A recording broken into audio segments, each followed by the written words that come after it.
I am Gator. I'm your host here for the EnviroHouse webinar. Today's topic is spring gardens, plan, plant, grow, and maintain. We have our great friend Jenny here from Garden Sphere. And then as you're populating, as you're coming into the webinar, I want you to be aware that you are currently muted, but we have ways that you can communicate with us. And one of the ways you can do it is in the chat. So if you open your chat box, you can also see that at the bottom it says all panelists. I want you to make that drop down, say all panelists and attendees, and I'll say welcome everyone. And then you'll see that you can also do a Q&A where you want to ask a specific question. During the presentation, you may want to ask questions, and I'll find a great place to fit it in. So if I know that what we're talking about isn't quite relevant to what you're asking, we can wait till the future. So just bear with us, and we'll try to get all your questions as possible. As long as time allots. Another thing you're going to have is you'll have a poll. We'll ask questions periodically through the presentation. So those of you who are signed in right now, I'm going to launch a poll, and I want you to ask. I'm going to ask the question: how did you hear about this EnviroHouse webinar? And so I'm going to put that up there, and I'd like you to just pick one of those things. It is anonymous. If you heard it through Facebook, Enviro News, email, the workshop website, workplace email, friend or colleague, or other. And when it's other, you can always answer in the chat because there might be something you have that's a little different. So those of you in the attendance, please vote. I'll give you like a minute, maybe 30 seconds, depending on the question to answer. So give you a few more seconds. About 75% have voted or answered. So, and that should be good. And okay, I'm going to go ahead and end the polling in 5, 4, 3, 2, 1. All right. And so it looks like, and I'll share the results so you can all see where we're getting our information. Enviro News email has jumped up this week. It's trending on the upward. Facebook is at the 27% people got it there. So excellent. That really helps us know where we can direct our advertising for you guys. All right, thanks for participating in that. And without further ado, I'm going to turn it over to Janda of the EnviroHouse. She's going to fill us in on what's coming up in today's show. Okay. Good morning, everybody, and welcome. April is going to be really busy, and we're going to have somewhat of a different schedule because I'm working with the Office of Sustainability, and they are promoting Earth Day as a whole month this year. So it'll be Earth Month, and today is the kickoff of that with gardening. The next one coming up is on April 8th on Thursday. They are on the EnviroHouse website now. I have to go in and do some modification to some setting, but they are up there. And they will also be on the sustainability Facebook page. And if you're not a member of the Enviro News listserv, you can sign up on that on the sustainability Facebook page, or you can I can send you a link on how you can get to that. So April 8th on Thursday, we're doing from 4:30 to 6 p.m. We're doing one on soil health, all about soil and food waste and how that works with climate change and how that affects you. It's sort of a big picture, but it will have some detailed information on soil and soil quality. So that may be one you want to check, just especially if you're gardening, to know about how all of that affects the soil. Wednesday on the 13th, we'll be doing electric vehicles again with all the latest information on what's out there in EVs.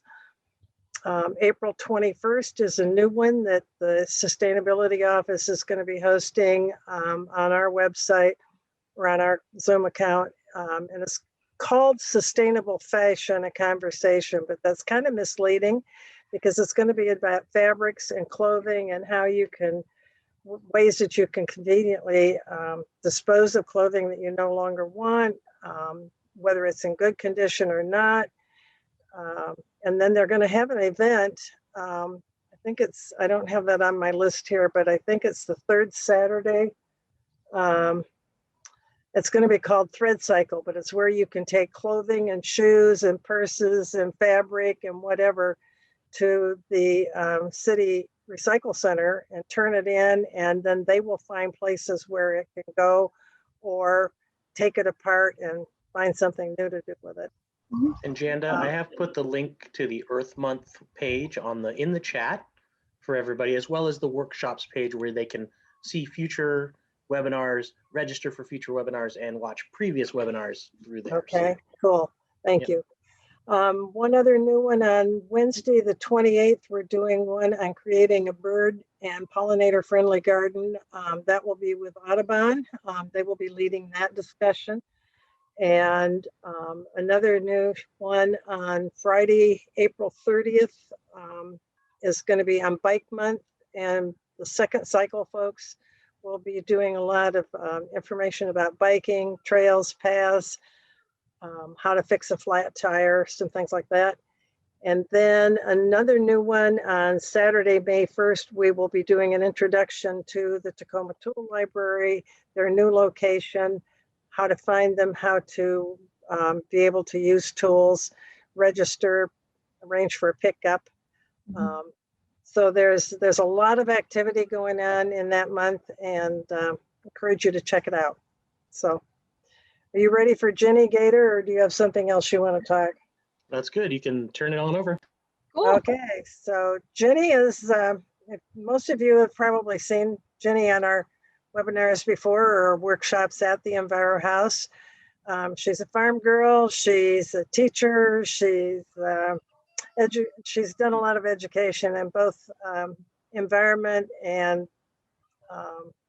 plants, and she knows what she's talking about with this subject. So Jenny is a Fife girl, and she will tell you a little more about her background and then go into the webinar. So Jenny, thank you again and welcome. Thank you, Janda. So we are going to be talking about gardens and how to plan for them and get them going and maintain them. Janda's right. I am from Pierce County. I grew up in Fife when it was all farm fields, and I just love working in the soil. And I have a sustainable ag degree, but I'm also a public school educator. So in fine arts, so I can kind of paint a paintbrush over all kinds of subjects and tie them all together, and I absolutely love it. So this is kind of one of those things. Gardens are one of the things that I really love because you can incorporate so many different things. Like if you are interested in, recycling materials, you can use them as planters, you can do all kinds of cool things. So I am here today to get you started and see if I can answer any questions for you. Okay, so I'm going to share my screen. Here we go. Jenny, did we want to start with the first question about experience? Hang on just a sec. Let me get it up. Okay, so again, we're focusing on planning it, your planting, and then how to really maintain it so that you can garden every single year, okay? And here is our first poll question. Yes. Oh, sorry, here we go. There we go, I didn't know you had that. They're potatoes. All right. That's right. Love my potatoes. All right. Right. So we have, what is your experience in growing a food garden? I'm a new vegetable gardener with no experience. I helped with a family garden when growing up, but not on my own. I've tried growing produce, but not very successfully. I have a vegetable garden, but would like to add more options. I've gardened, but struggle with pest problem and other. Please answer that in the chat. I know personally, once the COVID lockdown started, I think we all built COVID gardens, but we certainly made a big one. So yeah, and I'm really curious in the other, like what's going on with your experience? Like it's. Yeah, please elaborate in that chat. Yeah, I'm always interested in those. So excellent. All right, I'm going to give you guys about 30 more seconds. Jenny, I imagine you've been gardening most of your life. My mom, while I was in the womb, she was in the garden. So we do have one person. I'm going to end the polling. One of the others that shows up haven't gardened in several years. So yeah. You want me to share the results here and you can take a look at them? Yeah, that'd be great. Oh, good. Okay, so a couple news. Adding more options seems like to be the big one. Growing on produce, but not very successful. That's okay. It's trial and error. When I talk to my fine arts students, I'm like, there's no wrong way to do it, and there's no like it's never like, oh, I've got to trash it, I did it all wrong. It's just, okay, so what happened? You always go, okay, what happened, and how can I change it so it then becomes something. So there's always something in a tiny mistake. So don't worry, we'll get you going. Okay. Cool. All right, I'll hide these results and back to your. All right, let's go up here. I've got to move it forward manually here. Let's see if I can. There we go. So we've got a plan. So when you're making a plan, these are the 5 big ones that you want to consider. Okay. So number 1, space. How much space do you want to dedicate to growing food, right? Things that you're going to eat, growing vegetables or fruits. How much space do you want to dedicate? Now, when we're thinking about space, is it full sun, like sun all day long? Like sun rises, sun's on it, sun sets, sun's still on it, full sun all day, right? Is it fully shaded, or is it somewhere in between? When we're talking about space, is it something that you're going to build on? Is it something that you're going to just till right into the ground? So space is a huge one, because if you don't know the space you're dealing with, it's going to be very difficult to make decisions. And you want to be able to make a lot of decisions before you start moving forward. So space is a big one. Tools. What kind of tools do you have? What do you have already that you could use? What might you have to be purchasing to be successful? Tools are a big one. Like sometimes you can kind of makeshift tools, use straws for certain things. You can use chopsticks for certain things that, you might buy a fancy tool, but the chopstick just does the job, So, tools, look at your tools and see, what do I have that's useful? What do I have that I don't have that I might have to supplement with? And then time, are you at home all the time? Where you can kind of peek outside every once in a while, go outside, spend 2 hours, come back in, go back and forth. Are you home a lot? Or maybe you work full time and you have limited time in the evening when you get home or in the morning when you're home, but the rest of the day you're kind of tied up, and your weekends, are the big time for you to kind of dig in and kind of work everything out. Maybe you work from home, so you're still tied up, but you're looking out there and it's stressing you out, because you're like, I have this space, but I can't do anything because I'm working right now at home. So you can think about the time you can spend on, executing your plan, right? And then how much money do you want to spend? Are you looking at working on a budget? What you're going to spend up front, maybe what you'll spend a little bit throughout the season, and maybe the long-term cost, do you really want to have to put out much money every year, right? So think about your budget. Really set a budget for yourself, because I got to tell you, if you don't set a budget for yourself, it's really easy when you get into a nursery or you get ideas, and it's really easy to just go, I'm just going to buy it all. Okay. So really think about a budget and try to stick to your budget the best you can, because that's going to be important down the road. Okay. And then what do you like to eat? What do you eat often? What do you find yourself buying a lot of at the grocery store? What do you want to just be able to walk out, pick some, bring it in, doctor it up, and then eat that day? Think about the foods you really enjoy, because that's going to bring you out to the garden again and again and again and again. Maybe you're working outside, or you're just sitting and reading outside. You're like, oh, I kind of want a snack. What do you want to just kind of snack on? Those are some big ones. Okay. So we've got the space, we've got tools, time and cost, and your foods. What do you like to eat? Okay. So go ahead and mull that around as we got this plan. Got to make a plan here. And then we roll into our next question. Our family started with just potatoes. We did 24 yards of, no. Here's our next question. Obstacles. What seems to be your biggest obstacles? Is it lack of space, not enough sunlight, cost, especially starting with plants, time, or maybe organization, lack of tools, especially to prepare beds, and other. Yeah, those are good questions to think about. Like I put in the chat, tomatoes, bell peppers, onions, and potatoes. Those are the ones that if you can grow them, tomatoes grow just, crazy. So it's, you can really have a lot of success with those. So that's fun. Especially with the cherry tomatoes, you go out there and it's like, oh, I just need a little bit, just a little bit, you just in your mouth. You're like, okay, I'm good, Or like with snow peas in early summer when snow peas are in full force, like just going out there, okay, I'm just a little hungry, so I'm just gonna like eat some snow peas, and then you'll find yourself like, oh, I think I'm just gonna pick a few more, and I'm just gonna pick a few more, Yep. So, we thought it was the deer getting all of it, but it was our 8-year-old daughter. Yeah. All right, I'm gonna end the polling. Looks like almost everybody answered. Let's take a look at what people are saying. There you go. Time, yeah, I hear you. Time is the big one. Time is the big one. Lack of space. So I'll now that I know that, we'll address a little bit about space and how you can get creative with your space.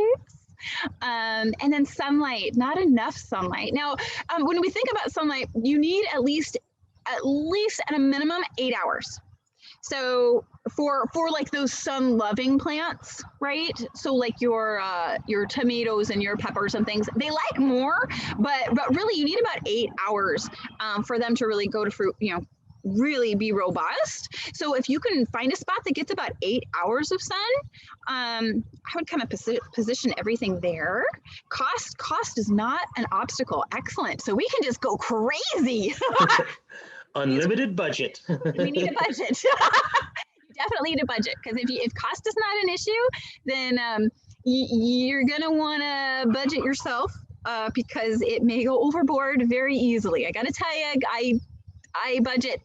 For the last 5 years, I've budgeted out because I had a lot of plants that were still in pots by the end of the season. And I was like, I'll just buy this one and buy this one and this one and this one. And it's just, yeah. So budget yourself. Time really is the biggest one, right? Time.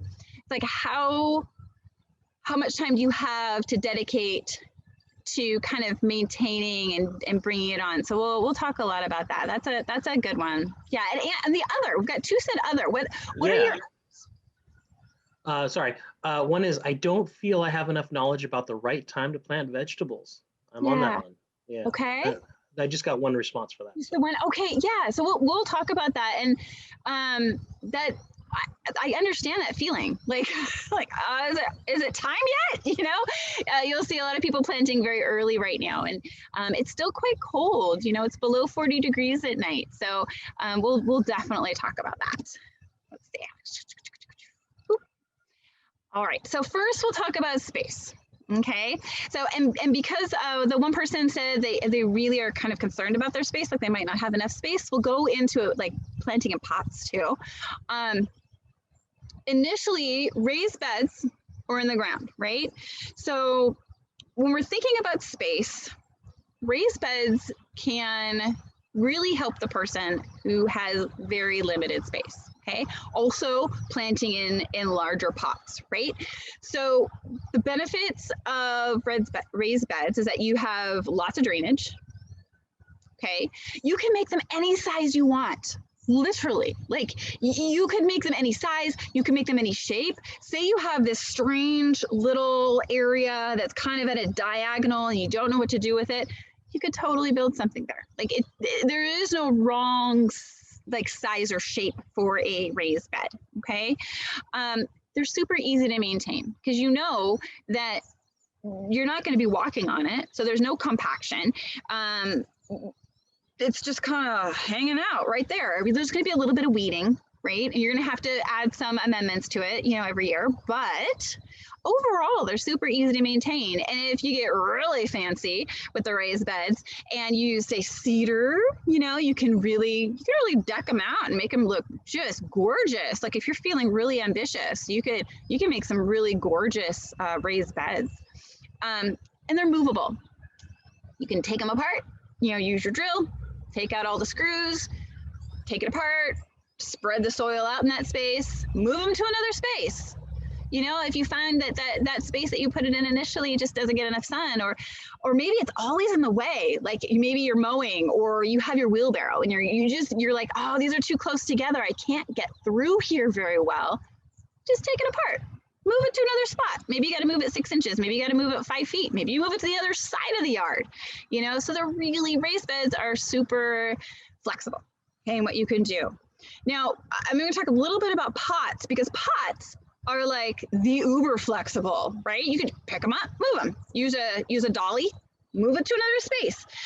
There are lots of plants and veggies that you can put edibles in pots and, you know, use, say, a cement block to raise them up a little bit. Maybe they just have to be raised up a little bit, but there's lots of ways to get around the space. Okay, and you can tier them. There is one that I saw that was really cool. They had super limited space. So what they did is they tiered it. So they started here, and it was like steps going up, and they had it going against the side of their house. And then they had all of their pots on this tier. Okay, so it took up very little space, and they grew like gangbusters. They grew so much stuff. In the ground, you're already going to have the benefit of on the ground. You're already going to have some microorganisms, even if you think it's just rotten soil, right? It's just, maybe it's a new development and it's just topsoil, right? You can totally work with that. There's already something there. There's already something present there. Low cost. You're not buying anything to make raised beds. They're using the soil that you have there. You're going to have to add stuff to it, but I mean, you're just using your fork, you know, and turning it over, getting the grass out of there, getting weeds out of there, whatever you got to do. The thing with that, though, it is a little bit more permanent. It's harder to kind of transition and move because you put all this work into one spot in your yard. You're not going to want to really move that again and again. You totally could, and then maybe plant, perennial fruits there. Say you're just getting it ready, you're doing veggies for the first couple of years, and you want to plant perennial veggies there, and you move over. But the ripping out, that's pretty intensive, ripping out stuff to create this beautiful in-ground bed. Okay, so you kind of want to be more thoughtful in that way. You can move them, but you're definitely going to have to put something in that bare ground space, because you never want to leave soil completely void of plant matter, okay? Because it's going to degrade very, very quickly. So you're going to have to really think about that. You're going to have to amend the soil for sure, because naturally in our area in the Pacific Northwest, we have more acidic soil. And so to grow veggies, it has to be, the pH has to go up. So we want to make sure that we don't want to be so acidic, because a lot of the veggies won't take kindly to that. So you're going to have to do some amending, and you're going to have to consider drainage. Like where I'm in Midland, and our drainage, because there's a wetland right behind me, okay, on our property, our drainage is like almost non-existent. So so I'm really having to think about drainage a lot. So you're going to have to pay attention when we get this. I know at the end of the week, I think we're supposed to get some rain. See how well the soil drains in your space. Where does it drain the best? Where does it drain the worst? And where do you get the most sun? Things like that. And then figure out, okay, well, it gets great sun here, but the drainage is kind of not so awesome. So I'm going to have to add add some compost in there to help with drainage. I'm going to have to add some material there to really help that and build it up just a bit. So you've got some benefits and drawbacks of both. I use both. When I was living in Proctor, I used to live right across the street from Metropolitan Market. We had tiered beds all the way up the hillside. I used raised beds. We did do some in-ground. And I'm here on the farm. I do both as well. You know, some spots I really want to plant in because it gets full sun, but it has terrible drainage. So I do a raised bed there. You know, so you can do a combination, you know, and then they can change every year. It's really kind of cool. Now, tools. Oh, tools. Now, I'm going to move that out of the way there. Move that up. So some of the should-haves, okay? So a hand trowel, okay? Jenny, before you get into tools, I wanted to throw something in there, and we have a question about sunlight and space.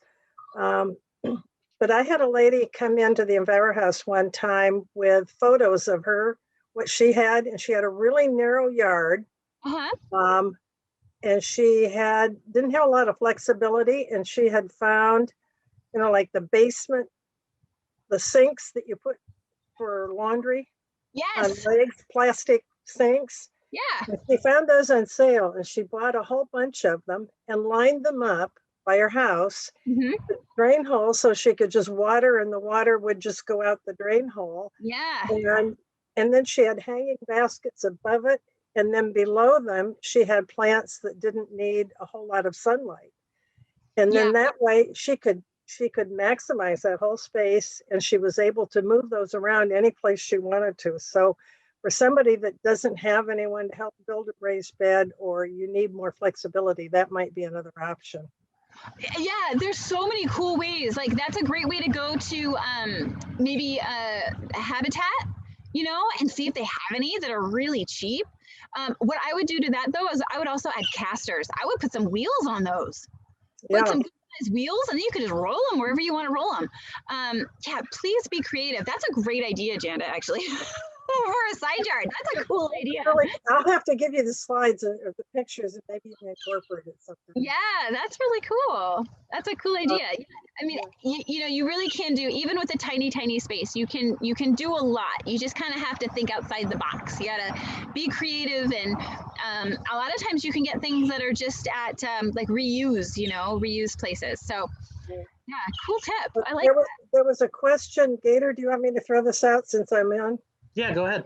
Okay, there's a question in the Q&A. Says, we live in a tight community where sunlight is blocked by trees or buildings. What do we do when a neighbor decides to plant a tree that may essentially shade the garden space? That is above my pay grade. So that really is a neighborhood issue. I would talk to your neighbor, right? You always want to keep communication open with the neighbors you're around. And then you may want to consider really looking at your space. Where do you get at least 8 hours of sunlight? And if you don't, you may want to consider going towards perennials, shade native perennials that will work just beautifully in less than 8 hours of sunlight, and you can still get berries and you can still get nuts. There's certain things you can plant, but they're going to be more perennial focused because even spinach needs about 8 hours of sunlight. You really do to really maximize those plants. They can get as little as 6. The lettuces and the greens, you know, they can get as little as 6 hours of sunlight. But really what's going to happen is that you're going to get a lot of mildews and they're not going to grow as vigorously and as strong so that you won't be able to eat them as quickly, I guess. You won't get as big of a plant. So if it does happen, you know, just think more of a permanent solution, right? You know, to our evergreen huckleberries and our salmon berries, and the Oregon grape. Those berries are fantastic. They taste really good. So you have thimbleberry. You have so many different options that would absolutely work in a more shaded space. And also remind people that most places they can grow in their front yard. And raised beds you can put in your planting strip as long as you follow the regs and don't block view. Yeah, well, and then if you have an HOA, you're going to have to follow that HOA, and some don't allow that.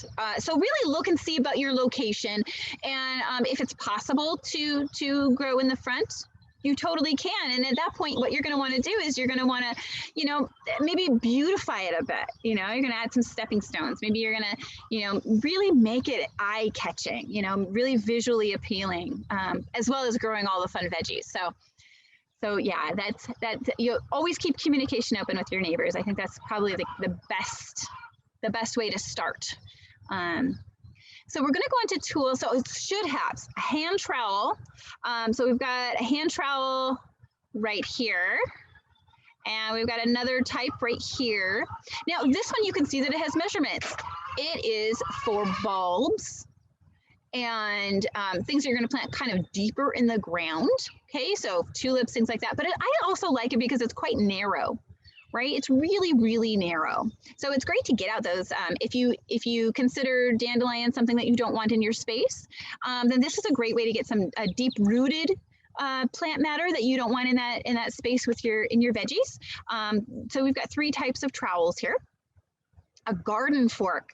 Now, a garden fork is, it's not pictured here, it's actually quite large, and it's going to be flat.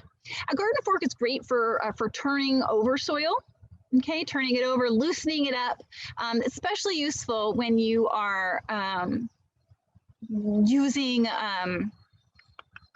doing in the groundwork.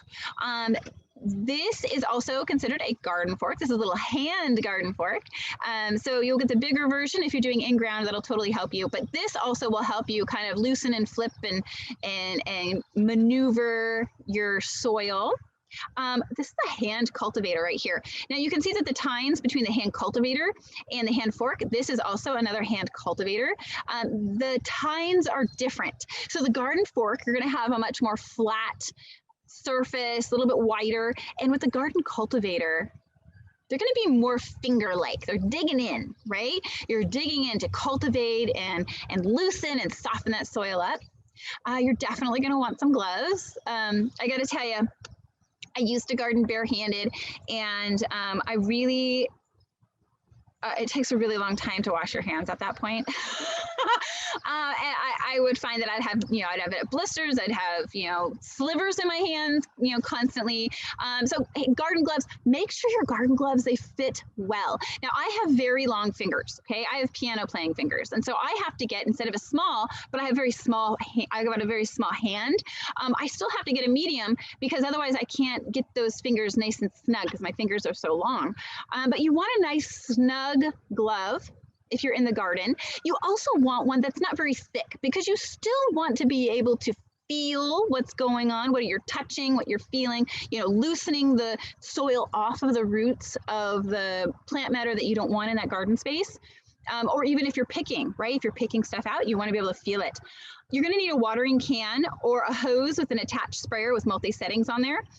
If you're in a smaller space, a watering can will totally just work. Okay, I still use a watering can for hard to reach places.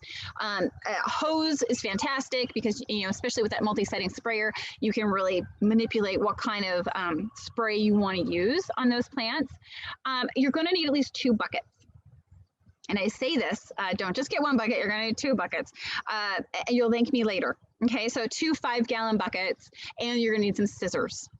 Get scissors that you don't mind. They're gonna be purely your garden scissors, okay? Purely garden scissors. Now, some extras that, if you feel like splurging a bit, get a pitchfork. Pitchforks are fantastic. Pitchforks are so useful, okay? Get a shovel. Wheelbarrow, if you've got a little bit larger property, you want to get a wheelbarrow, you're going to be able to use those 2 buckets. You're going to fill them with weeds or debris or things like that. Put it in your wheelbarrow, go dump it into your compost pile, or, you're easily maneuvering things from one part of your property to the other. Wheelbarrows are fantastic. Maybe you got a huge load of compost or, garden soil, trucked in, and you need a wheelbarrow. You can fill it up. You can go dump it wherever you need to dump it. Some hand pruners. We got some hand pruners right here. These are called bypass pruners. Bypass pruners are super handy because they're going to help you harvest and clean up any of your vegetation. Not only are they going to help you in other parts of your yard, but in the garden, especially with tomatoes, you're going to want to use either scissors or hand pruners to cut off your tomatoes. You don't want to just twist and pull. You can twist and pull. Generally, it'll rip part of the plant off as well. That will cause disease. So you want to get that. You're going to want those pruners too if you're going to be growing anything that has a big stalk. And garden shears. Here's some garden shears right here. Garden shears are super great because if you plan on growing lettuce and you want to be able to grow that lettuce and it just repopulate with leaves, garden shears are fantastic. You just go over the top of your lettuce, shear the top off, take those leaves. About 2 weeks, you're going to have more leaves coming out and populating. So garden shears are really handy in harvesting. So, all right. So we're going to want to think about, let's see if we can get this out of the way. There we go. How much time do you have, right? Time seems to be the biggest one. So think of it this way. You're going to put the most time in up front, okay? If you plan well, if you write down your plan, draw your garden plan where everything's placed, right? Just do a quick sketch on some copy paper about where you want things to go. Write down what you're planting. then go do it. Upfront time is the most time you'll have to spend, okay? As the plants start to grow, you'll have to pay attention, right? You'll have to just look for pests, and you'll want to go out there and eat, right? But then it's just going to be kind of watching them, right? Watering and watching, watching, controlling pests maybe, eating, you know? So it's the upfront time. So if you can spend, say, one full weekend or maybe 2 weekends if you need to split it up, you know, after you've kind of done this plan for yourself, you could totally get it done. Okay, you know, as long as you upfront can really dedicate some time. The rest of it is just a little bit here, a little bit here, a little bit here, a little bit here, and even sometimes it's just kind of like maybe we got rain in the middle of the week, so you don't even have to water, right? So that part becomes really easy, really, really easy. How much money can you spend? Like, do you want to just start out, bang, I've got starts, I've got my beds, I'm going to put those starts in, I'm going to leave it alone, I'm going to water it, watch for pests. Okay. Or, you know, you have a little bit more to spend, you know, money for the project. You're going to buy cedar, you know, instead of just using regular 2x4s or 2x16s, things like that. So think about the money end of it. And of course, that'll go into your planning, right? And then what do you like to eat? Some plants, when you plant them, maybe it's something that you really, really love to eat, but maybe their pest load, right? They get so many pests. You're just like, oh, this is taking forever. I have to keep, you know, I've got so many aphids, or, oh, the white flies won't leave them alone, or, you know, oh, this is driving me crazy. This is taking way more time than I thought it would. This is actually a great opportunity to write that down, right? Write it down. Say, this one took a lot more time. I don't know that I want to plant it next year because it took so much time. So we're going right back to time, right? I really suggest getting, you know, just a couple pieces of paper, staple them together, write down your experiences with the different vegetables that you're choosing, right? Write down the ones you want, you know, and then as you go through the season, write down what works and what doesn't work. That's going to really help you through all of this, okay? All right, here's our next question. All right, here it comes. I was going to add, when building your raised beds, we built some last year, and I'm not a tall person and I have very T-Rex arms. And so even though I only made them like 4 feet wide, it's difficult to get that middle section. So I think if I were to do it again, I would make them 2 feet wide, but super, you know, I have them like 8 feet long, but yeah. Or maybe I'm going to modify it by putting a walking plank in the middle, just so there's room. But yeah, that makes sense. Yeah, you got to be able to reach it. Yeah, with my little T-Rex, it's really hard. I'm like, I can't reach those things in the middle. All right, so this question, confident. How confident are you? Somewhat confident, somewhat confident, little confident. Need some guidance. Yeah, and I'll give you guys a little bit more. Yeah. Yes, soil and amendments. Yeah, how do you feel about that? Like, what are you thinking about your confidence right now? Here you go. Some guidance. Somewhat confident. Okay, cool. Got 3 people who are like, I think I could do this. I think I could do it. A little bit confident. Okay, it's like I think I can do it, but I don't know. Right. I need some guidance. Okay, cool. Awesome. All right. Well, we will work on that. Don't worry. Okay, so soil prep and amending. Okay, you've got to decide on you've got your plan, right? You've written your plan down, you've drawn it out with your beds and all that good stuff, okay? And maybe you've built your raised bed, and your raised bed is empty, and you're like, okay, what do I do now? You're gonna want to get a complex planting or raised bed garden mix. Okay, so again, planting, not potting. You do not want to just throw potting soil in there, okay? Because A, it's outside. B, it's not going to have everything you need. Potting soil is really for things that are going to be in tight pots, okay? So maybe, I would say maybe 2 inches in diameter. Anything bigger than that, you're going to go right to planting, okay? Raised garden mixes are fantastic. I got to tell you, when they first came out with those, I was like, oh, sweet. Okay, this is going to be a complex mix, right? It's not just going to be, sand. It's not just going to be soil. It's not, it's got this really great complex mix to it. And you may want to buy just a small bag of lime. Okay, you may need that down the road, and compost. Okay, a little bit of compost. That compost is A, possibly getting mixed in, B, used as a top dressing to then leach into that raised bed throughout the whole season. Okay, raised bed, that's all you got to do. Okay, you really just got to fill it. Now, what you're doing is you're going to fill it all the way so it's level with the top of your raised bed. Okay, fill it all the way up there. Okay, make sure you got a little bit of compost mixed in. We're not working with lime quite yet. We're working that compost. So you're going to do, if you really think about it, you're going to want to do 2/3 planting or raised mix. Okay, 1/3 compost. Mix all that together, level it off on the top, let it settle. You're going to have to let this thing settle. Ideally, let it settle for 2 or 3 weeks.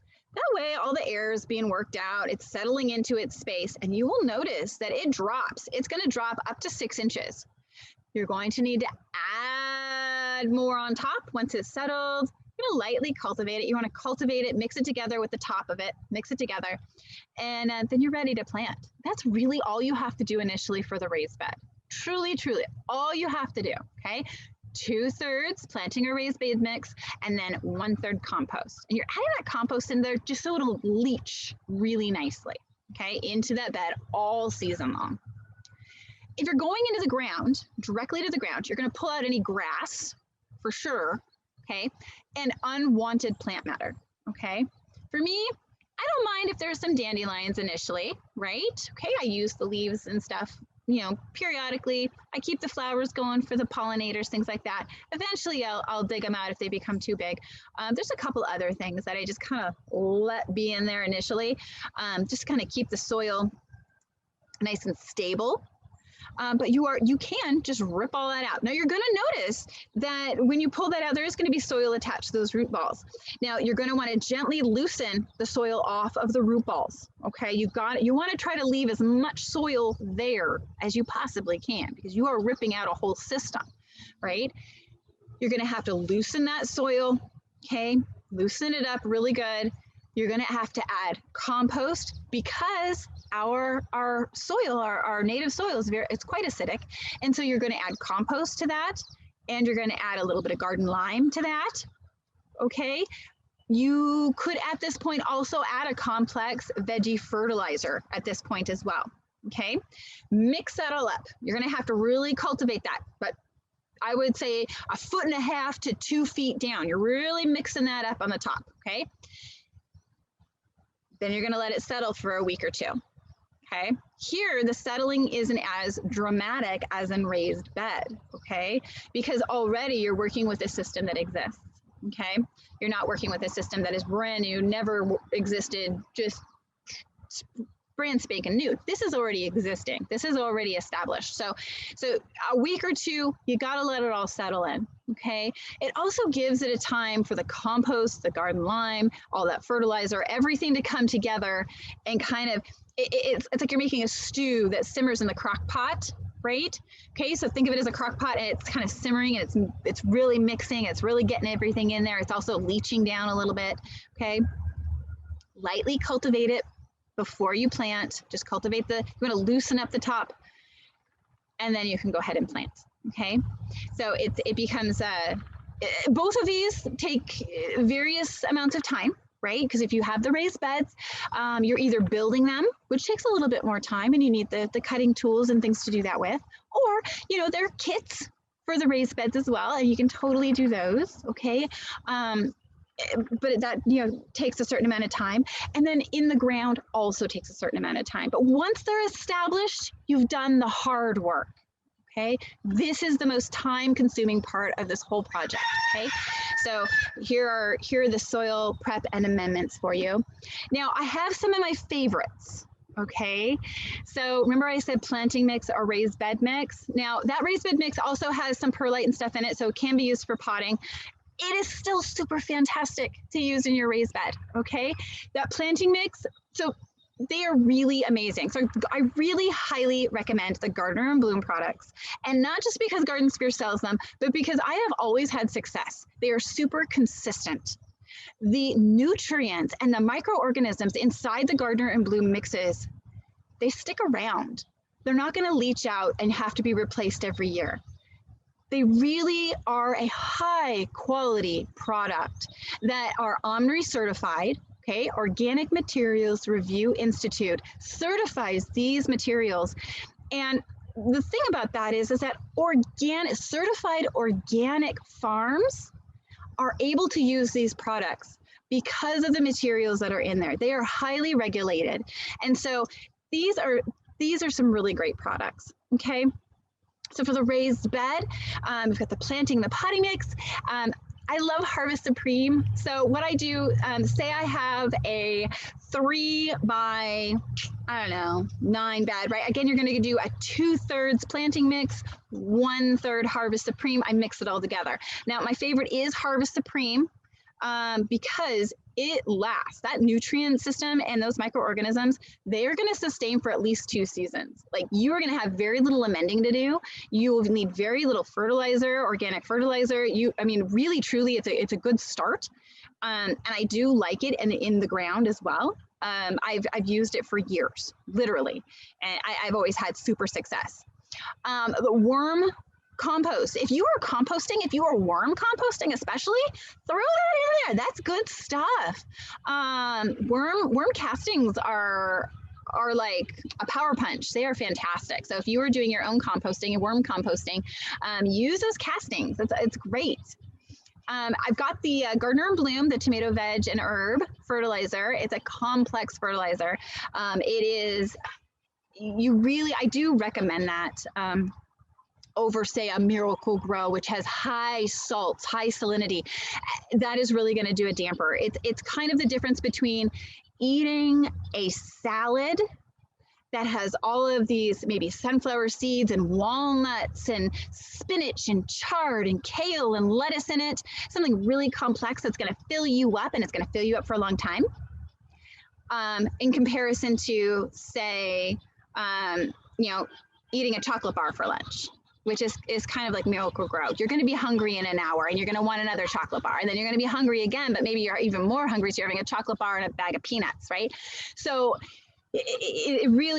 plants are the same way. You want something that's going to sustain them and have a complex meal for them, right? So that's a really good brand. The Dr. Earth, also fantastic, OMRI certified, fantastic fertilizer, same type of thing. You're giving them a complex meal that they can kind of eat and then feel full and feel satisfied, and then grow and expand.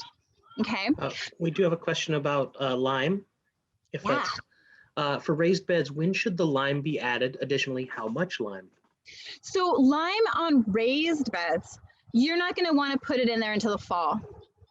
Yeah, because really, especially if you're establishing a raised bed, you're going to want to put it in the fall because it's already at a good pH. Okay, that's going to be a fall supplement, to kind of bring that pH up just a little bit, keep it going for the winter months, and then you should be pretty good in spring to start fresh and go. Just adding more compost or worm castings to your raised bed. So that's a fall thing for raised beds. And then for in the ground, you're going to want to do it at the end of February, beginning of March, because you're going to want to bring up that pH. That's why I say lime for the raised beds is kind of going to be one of those things you're going to supplement. But in the ground, you're going to want to start putting that in end of February, beginning of March. And if you haven't done it, if you're doing it in ground, you're planning one, you're going to want to kind of get on that, because you're going to want to put that in. That you really got to let those things kind of simmer like a stew to really get that pH to raise up. And you're going to want to do that yearly, and you're going to again do it end of February, beginning of March. Lime it really good. Not like a blanket of lime, but make it a consistent spreading of lime on that. Yeah, good question. Now I have Tagro on there. Now Tagro, of course, City of Tacoma, it's good stuff. It's super, super good stuff. But it is an amendment that you're going to have to add every single year to a vegetable garden. It leaches through fairly quickly, and it doesn't have that sustaining nutrients. But it is great. So if you don't mind, driving over to the Tagro, because you remember you can go and get your buckets, right? Get like four 5-gallon buckets. Depending on how big you have it. And every spring, that's your pilgrimage. That's the start of your growing season, as you go and you fill up your 5-gallon buckets with some Tagro, and you bring it back and you're like, okay, this is the beginning of my growing season. But you will have to do that yearly. Every single year, you're going to have to do that. It is not certified, OMRI certified. It's good stuff though. It'll do the trick initially. Every year, and it'll go through. You will have to, again, if you're planning on winter growing, okay, you are going to have to do another round of it, because it is really a short-lived compost garden soil mix. It's a really short-lived nutrient source. Okay, it's kind of like putting fertilizer on. Fertilizer is kind of like it's a short-lived. But say if you use the Harvest Supreme, it's got more going on in it. It is more complex, and so you won't have to add that as every single season. You could do it every other season. Okay, I hope that makes sense. It is a good product though. Like if that's get that in your routine, drive over, get your Tagro, and that's like the start of your season, I say go for it. I don't know if they're allowing people to scoop their own yet. Yeah, okay. Just COVID. Yeah, sorry, just making sure. But yeah, you'll have to call, of course. Yeah, call. Thanks. Yeah. All right. And so then we think about planting. So we've got our soil amendments. We've got our beds made. We're ready. They've settled. I want you to think about planting. So you got a couple ways to go, right? You can get some seeds, right? You can go to any nursery, Garden Sphere, Portland Avenue. I mean, even grocery store. Fred Meyer has seeds. You're going to get a lot of bang for your buck in there. Like you get so many seeds. Like it's kind of incredible how many plants, if you consider how many seeds you get, how many plants you could grow, it's mind-boggling. So you can get a lot in just a little packet of seeds. Okay. So you can the variety of plants you can grow skyrocket with seeds. Okay. You can go to Territorial Seed Company, Johnny's Seed Company, go online. You could spend a week looking at all of their seed varieties, botanical seeds. There's so many places you could go. Heirloom seeds, Seed Savers, all these different places, and there's a lot out there. So you got a lot of variety if you're thinking about working with seeds. If you're starting with seeds, you've got so much wiggle room. Like if one set of starts just fails, you got more seeds in your packet. You can start again. No big deal. We can do it again. Like it's great if you're looking to experiment, or you don't mind that trial and error, and you don't mind like, okay, so that didn't work. Let's try it again. Seeds are a great way to do that. Thing with seeds though is that you got to wait, right? Those seeds have to germinate. They have to get their second or third set of leaves before you can transplant them. Not only that, but then you have to think about the upfront work, right? So you're going to have to get a seedling mix specific for starting seeds. You may need a grow light if you don't have a greenhouse. You're going to need to monitor the moisture, monitor the heat. You may need to get a heat mat because it's just quite not warm enough in your home. There's a lot of upfront work that you got to do when you're doing seeds. Some seeds like zucchini and pumpkins, most of the lettuces, radishes, most of those root vegetables, you're going to put them right in the ground. Okay, so those aren't a lot of upfront work. But say you want to do broccoli and you want to do cauliflower, maybe you're really feeling ambitious. Some of those will do better as starting from seed and starting in as growing them into starts and then putting them out. I got to tell you, birds love it when we seed certain things. And so I've learned that if I'm going to grow certain plants, I really have to do starts, because otherwise those birds are watching me and they're like, oh yeah, she's planting seeds today. Awesome. I'm going to go eat them. And they do. They do, the little stinkers. They will figure it out, and they will try to eat your seeds, especially as peas, snap peas or snow peas. They will go for those, and they're stinkers, I got to tell you. And the squirrels love the peas too.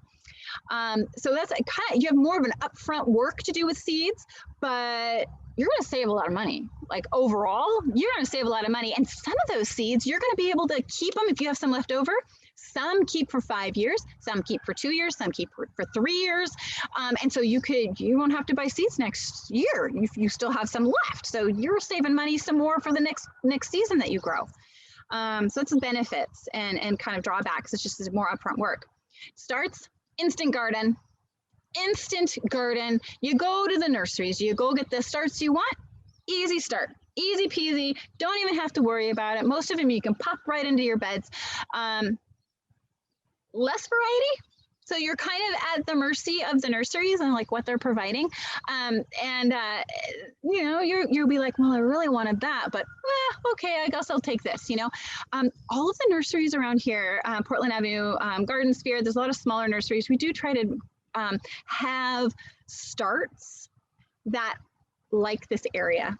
Okay, so I know, especially at Garden Sphere, we've got, sometimes we get melon starts in, watermelon starts, cantaloupe starts. They are specific for this area, so you can grow them here. So, you can still get some variety, but again, it's going to be limited to what the nurseries have. Okay, it is going to be more expensive. Now, starts run from $1.99 up to $3.99, and if they're really hardy starts, like those gallon container tomatoes, could be $5.99, could go all the way up to $16.99. Kind of depends on the plant. So you are going to be putting out more money to get those starts.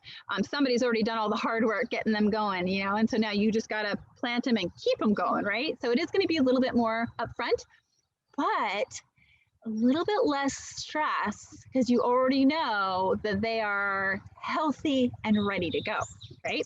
Again, instant garden, like satisfaction is right there. You did all this work building your beds and getting them ready, you planted them, and then you can just sit back and look at it and go, wow, this is a beautiful garden. Okay, so there's lots of benefits and drawbacks of seeds and starts, but both are doable, and they both are going to produce for you. Jenny, we have a question about planting seeds while we put up the next poll question. So I guess the next question is, what do you begin with? Seeds, starts, both seeds and starts, or other? Please answer in the chat if you have other. The question is, speaking of planting on seeds, is planting seeds in the paper egg crate a good idea? I'm thinking it's that, yeah. Yeah, I found it's not, because what happens is that the egg crate actually takes a lot of water out of the soil. They dry out very fast. It's a really cute idea. It's very cute. But if you're not on top of them, they're going to dry out like you wouldn't believe. They dry out so fast.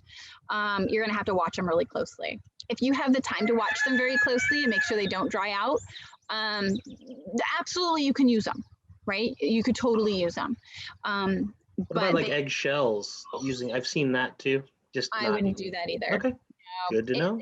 They're not going to be able to drain unless you're willing to poke one tiny drainage hole in each of those shells, because they got to drain. And what I see with that is that they end up drowning. The roots rot. Gotcha.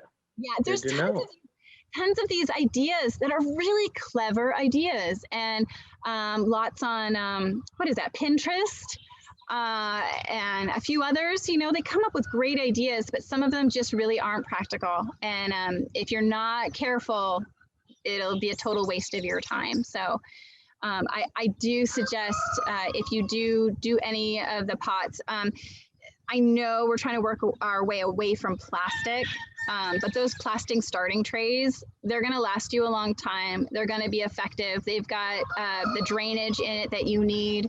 They are the right sizes. you know, and they're going to make nice plugs for you. And this is where I get out my chopstick and I use my chopstick to get those little tiny snoots out and put them in the ground. Nice. I was wondering. Yeah, some of those, you know, like they have I don't know if they're called poo pots. They're cow manure pots. And they're supposed to break down in the garden. I find that they don't break down fast enough. And so you have to rip them apart anyway, you know? Gotcha, thanks. Here's our results. 8% said seeds, 17 said starts, 75% heavy voting on both seeds and starts. And no other. I was I was curious about the others because I know some folks like to grow asparagus and rhubarb, raspberries. Those are called crowns. And so you wouldn't start them from a seed or from a start, you start them from a crown. And so asparagus, you're gonna start with a crown. It kind of looks like a crazy octopus or a jellyfish like this, and it has all these tendrils. Same with the rhubarb. It kind of looks like a weird tuber.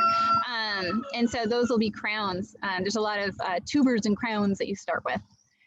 Yeah, cool. So I like the mix. I like people are thinking mixing the two. Root vegetables are the way to go if you're doing seeds. Root vegetables really take to the seed a lot easier than some of those others.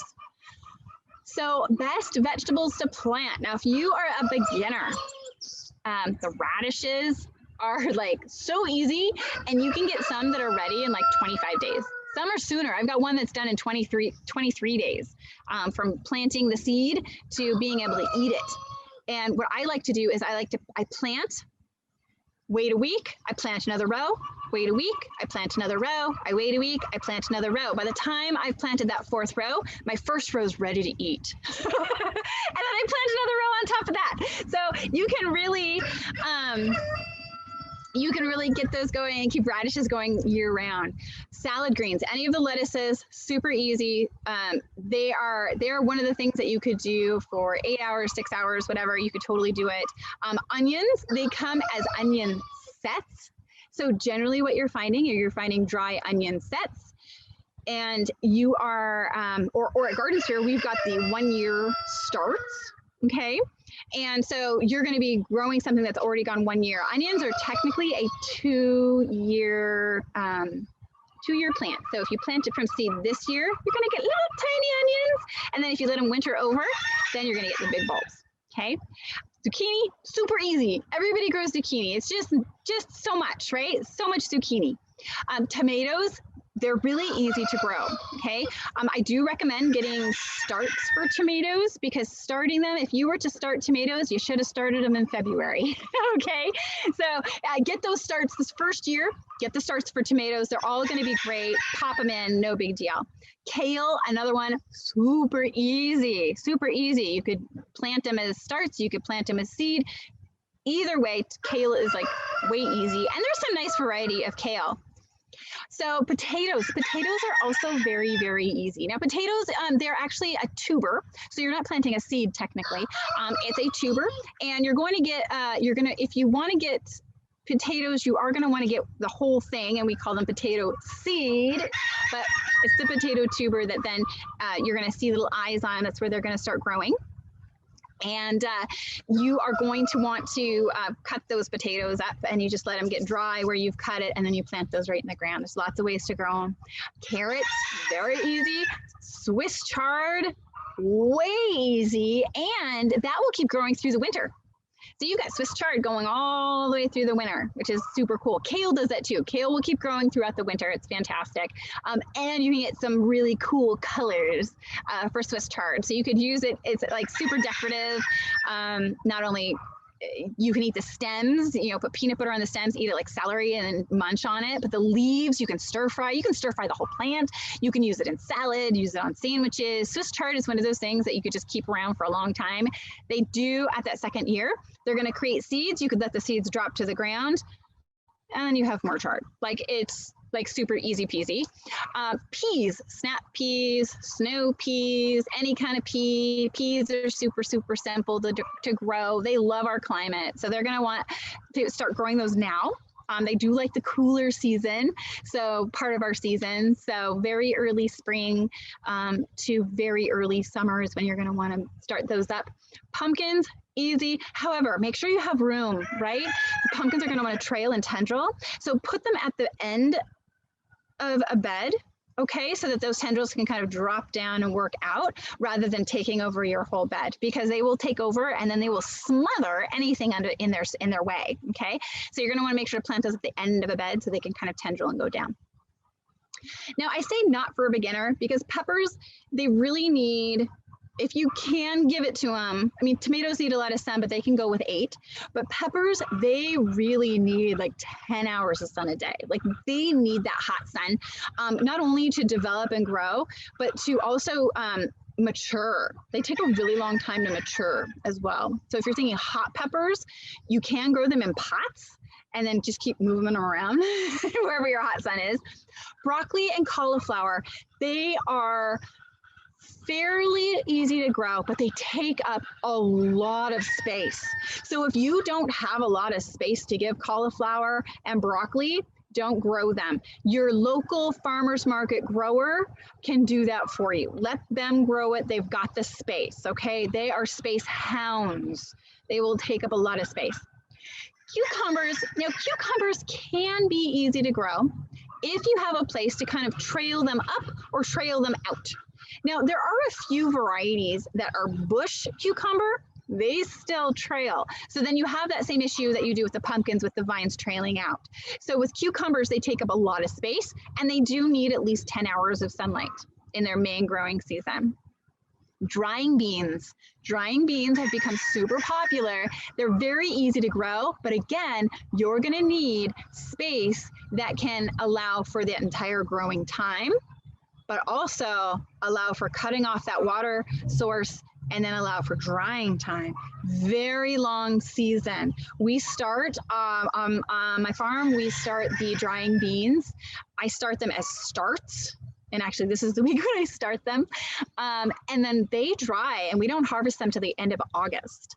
So they have a huge season to be able to be watching and watching and growing and kind of maintaining. And then they do take quite a bit of space and they do need that hot sun. Summer melons. Summer melons are great for your second year of growing, okay? You've mastered your green beans, you've mastered your salad greens, you've mastered all those things, you're good, you feel confident. You can do a summer melon. There are tons of little melons that are sold in nurseries as starts. I would do it as a start because again, their growing season is super, super long. And so if you start it from seed, you're gonna have to start that in February, okay? Start those seeds in February, nurse them in a warm space, and then put them out at the middle of June. And so they will grow here. There's like the moon and stars grows great here. We have, there's a couple varieties of cantaloupe that grow here really, really well, but you're gonna think really long season for that, okay? And again, you're gonna need a place for them to kind of tendril out, okay? Amaranth. Amaranth is a wonderful grain, beautiful flower. There is Love Lives Bleeding, okay? That is a, it's an amaranth, actually, and that's a trailing amaranth. You can eat the leaves, you can eat the flowers, you can eat the stalk. Super nutritious, but again, super long growing season, okay? That growing season's huge. So again, leave it until you feel really confident. You're gonna have to start it inside, but they do get quite tall, up to about 3 feet tall, and they do have quite a solid root system. So they're, once you kind of get the hang of it, you know that they're a big growing season for that. You can eat the greens in your salads all the time if you wanted to. Hey, Jenny, on the amaranth real quick. Yeah. I just Googled it because I wasn't sure what it was. Are there different varieties that are edible versus not edible? Because they're very pretty. All of them are edible. Okay, and they're these big purpley reddish flower-like looking things, so they really would make your garden look pretty, yeah. Oh, it's gorgeous. There's a verde variety that's a nice lime green. There's a giant yellow one. There's an elephant head one, and that one's really cool, super compact, beautiful flower head on it. But the leaves are delicious. Like the leaves, you can pluck the leaves off when they're all done, cut the stalk, put them in stir fry. I mean, they're really super versatile, but they have such a long growing season that you really got to start on in February. Like I started all mine a long time ago, and they're still only about this tall, and they need full sun. So it's kind of something you want to tackle maybe in the second year or third year. Again, same as the cauliflower and broccoli, Brussels sprouts and cabbage. They need space, lots and lots of space. Growing season is quite long. If you don't have the space, don't even worry about it. Go get them from your local farmer's market grower, okay? Get those from the farmer's market. They're going to be taking up a ton of space. Not to mention a lot of pest management control with those as well. So if you don't have time, don't do those, because you are gonna have to be up on pest management and watching and keeping on top of that to have a successful crop. Parsnips, rutabagas, 100-day growing season. Okay, and that's from germination, and they take about 2 weeks to germinate. So again, they're going to take up a lot of space. But if you want to eat those, say November, December, January, grow it in a spot that you don't mind just having them sit there, you know, and eat those in your winter stews or winter soups, things like that, in your roasted vegetables. Okay. Eggplant, again, is kind of like the peppers. You really need to have 10 hours of sun for them. Really intense. They're not going to produce a whole lot. You can grow them in pots. They're going to produce about 3 to 5 fruit for you. So you have to think, do you have time to work with a plant that's only going to give you 4 or 5 fruit for the time frame that it's growing? Or do you want to go for, like carrots? Boom, you got carrots. And then you could keep planting carrots again and again. Easy, right? Sweet corn, you're going to need at least 10 feet long and 3 rows of that, really, truly, to get any kind of good quality sweet corn out of that, because they have to cross-pollinate with each other to get that corn. So they take up a lot of space, and they are super, super nutrient suckers. Okay, they will suck all the nutrients out of that space. So you're going to have to fertilize, you're going to have to put manure on there, you're going to have, really, you're going to have to put a lot of amendments into that to really get those going. Okay, and you would plant those early June, and you'll get it about mid-August. Okay, so you can see why some are for not beginners, but maybe you've done this a couple times and you're feeling really confident. And then we've got our beginner crops. Okay, and then we go to our herbs and our fruits. Okay, so easy herbs. Basil's really easy, just likes a lot of water. Basil's super, super easy. Rosemary is a perennial, very easy. Sage, super easy. In fact, it'll make little babies for you the next couple seasons when it drops its seeds. Mint, really easy, but make sure you keep it in its parameters. It likes to creep. Chives, way easy. You can get a packet of chive seeds, throw them in a spot, you're gonna have chives. Like, it's so cool. Also, they have beautiful flowers that you can eat. You can eat the flowers. Now, on all of these, you can eat the flowers on all of these things, not just the leaves, but the flowers too. Add those to beautiful salads. Add them on top of a dessert, put them in your ice cream. Catnip. Now, people don't think about catnip. They think just cats. You can dry that and put it in tea. It's got a lot of, it's very nice stuff. Also super easy to grow. Lemon balm, way easy to grow, okay? That stuff will just keep coming back year after year after year after year. Oregano, also way, way easy. So those are the easiest herbs, okay? And basil won't come back. You have to do it again the next year.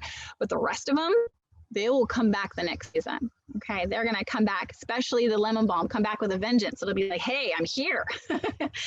Now, easy fruits, strawberries, blueberries, thornless raspberries and blackberries, gooseberries, currants.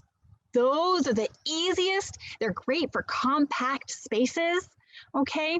Those are going to be fantastic. No, but the currants, don't get confused with there's a non-fruiting currant, which is our King Edward currant, and then this just flowers in the spring, and some of them are flowering now. They're gorgeous, but they don't produce a fruit that we can even work with. So make sure you get there's a white currant, black currant, red currant, whatever you want. Those are very, very simple. And strawberries, if you want June bearing strawberries, get them in the ground now. You may not get too many this year, but you'll get a bumper crop next year. And there are also ever bearing, and those will start producing about the end of June. And then they'll just keep pushing out a little strawberry here, a little strawberry there. And if you got a lot of plants, a lot of strawberry here and there throughout the whole summer, so you can have little snacks. Blueberries, you can get them very compact.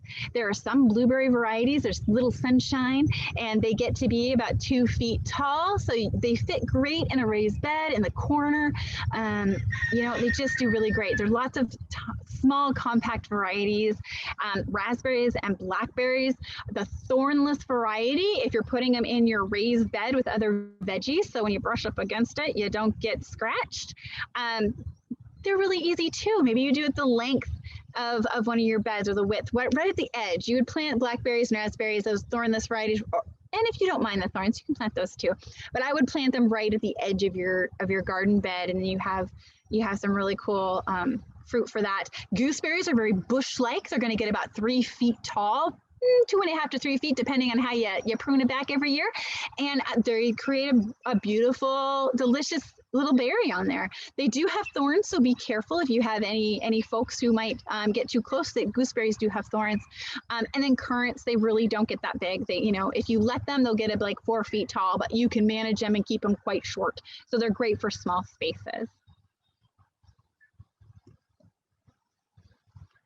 All right, are we ready for mulch? Are we ready? All right, so mulch is really great. So mulch is going to keep water in. It's going to lessen how many weeds that you're going to be picking out of the beds, right? You don't want to spend that much time. It's going to protect that soil, especially if you're doing it in the ground.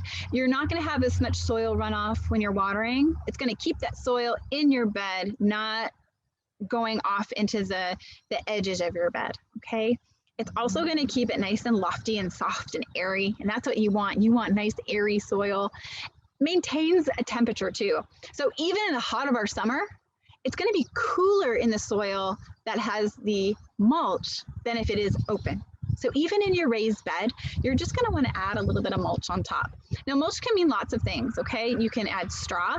If you do straw, make sure you have straw that doesn't have seed in it, or very little seed, because otherwise you're going to have straw popping up. You're going to have all those seeds coming up in your garden, and then you got to weed them out. Wood chips are great for on the ground. You know, it doesn't have to be really big. It can be the smaller chip, right? They're really great for paths too, because even the paths, if you're doing it on the ground or even a raised bed, the paths that you're walking on, if it has some kind of mulch on top of it, it's going to make that, even though it's compacted from being walked on, it is going to be more nutrient safe. You move your beds, that space won't be so depleted, right? It's going to have stuff coming through all the time. So compost is great. You could use the mulch in your raised bed or in the ground using some compost, putting compost around. Of course, if you have your plant, you want to make sure that the compost is around it, not all the way up to it, because you don't want it to rot out. So you give it a little space. Grass clippings are fantastic for mulch. I know down at my folks' house in Fife, we use the grass clippings around and in the paths and around the corn, and that really keeps a lot of moisture in, so we're not having to water nearly as much. I use mulch here all of the time in my raised beds that I have here, and I'll put the mulch on top, keeps the watering to a minimum and really controls that temperature. Cardboard does work really well.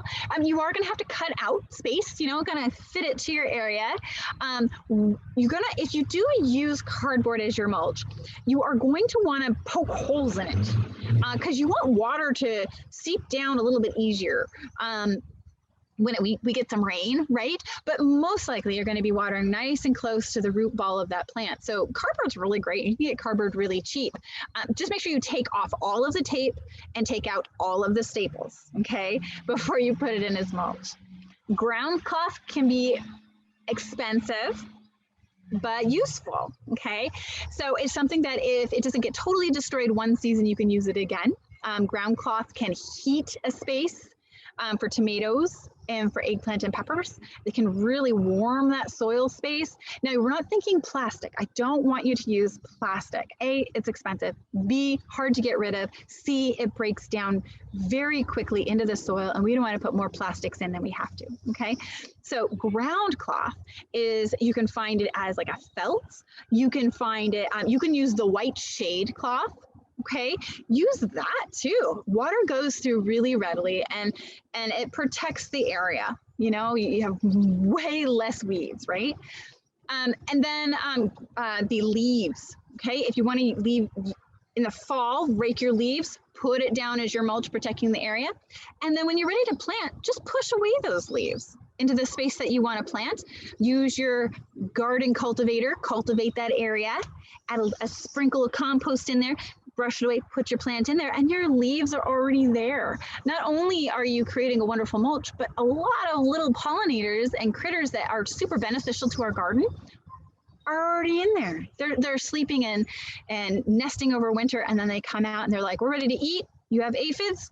You got lots of cool spots that you've just created for those natural predators to our garden pests. So you can keep them tidy and clean too. It does, depending on what you use, it can really define a space, you know? So if you're looking for more aesthetics, you know, think about how you want your space to look, be pleasing to look at, right? Functional and beautiful. That's what we're kind of looking for. Here's our next question. Okay, this question is, what mulch might you use? Your choices are straw, newspaper, cardboard, leaves or compost, ground cloth, wood chips.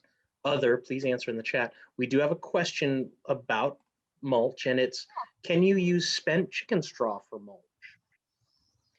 Absolutely. You are going to want to make sure that it is not hot. Okay, chickens are omnivores, and so their feces, which then composts just wonderfully. I use it all the time, right? I use my bedding all the time. It means it's hot. It's got to cure, and it generally takes up to 3 months for chicken manure compost, whether it's with the shavings or with straw, to cure, so that it won't be too hot in nitrogen, which then burns the root systems and the plants. So you are definitely going to want to make sure that it's cured before you put it on, but totally use it, because then you've got compost and your mulch, you got the whole meal deal there. And I use mine. So just a quick tip, I use my shavings. I use shavings inside of my tubes. I have a very large chicken house, so I use shavings in there. I don't use straw because it doesn't break down as quickly. I want mine to break down fairly fast. And so I start throwing that down in my garden beds starting in October. And then as I'm cleaning out my chicken houses, I'll continually I just put it out. I put it out and I spread it out all over the place. And I stop spreading it out in February, because I know that in those spaces, I'm not going to be putting out plants until early June. So it gives some time for it to cure in place, and then I can kind of move it around, right?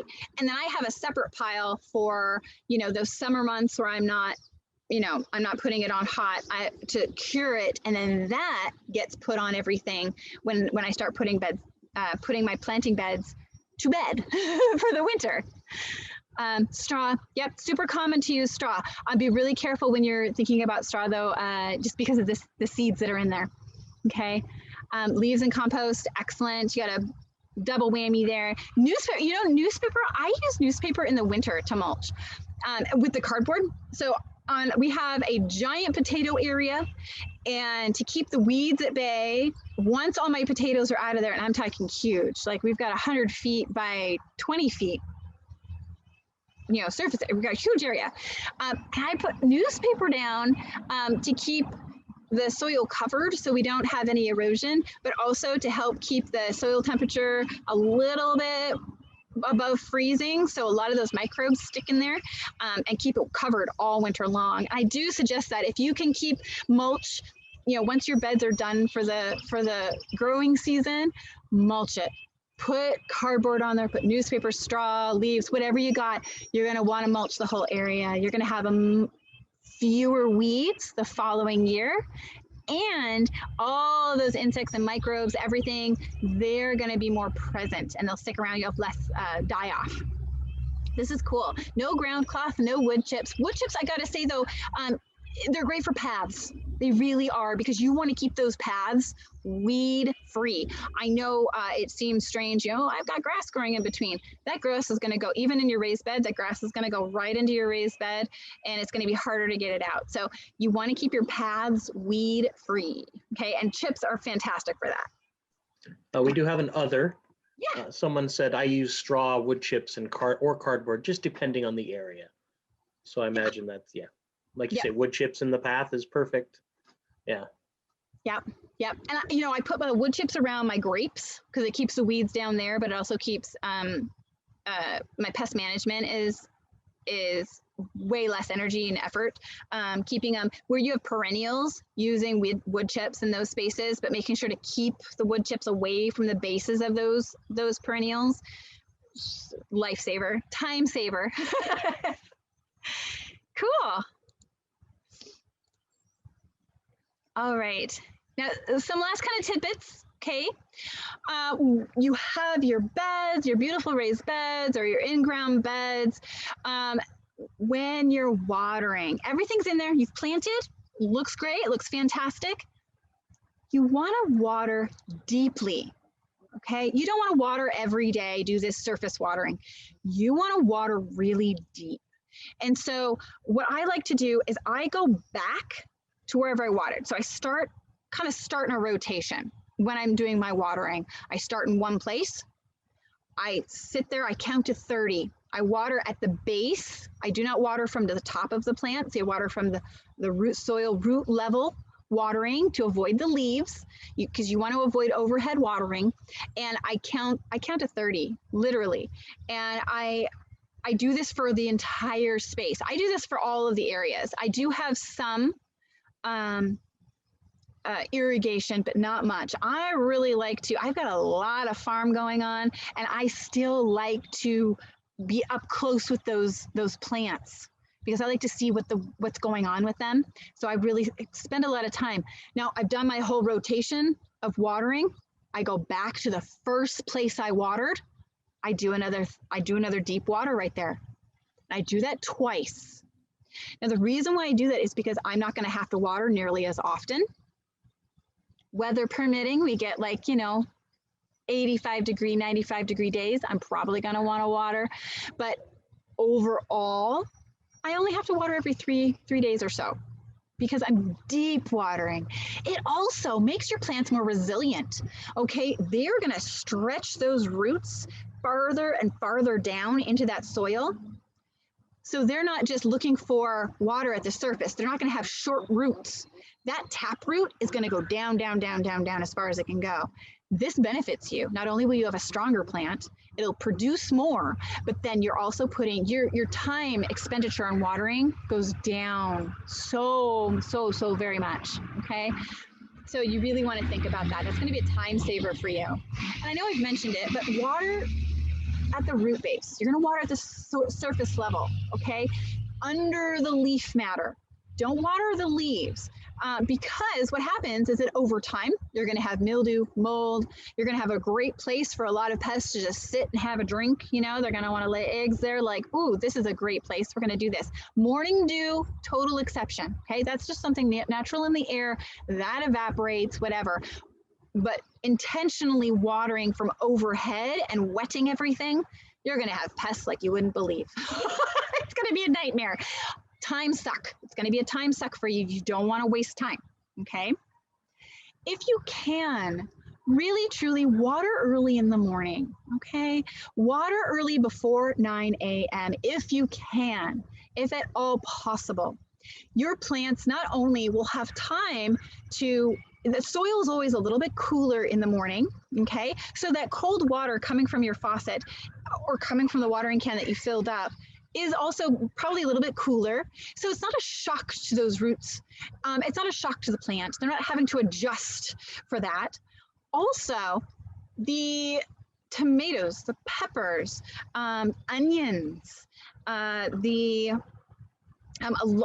pumpkins, any of those really warm, loving plants, sunflowers, okay? They don't like to be watered at night, because what you've done is you've just cooled down that soil. The soil temperature has had all day to warm up, right?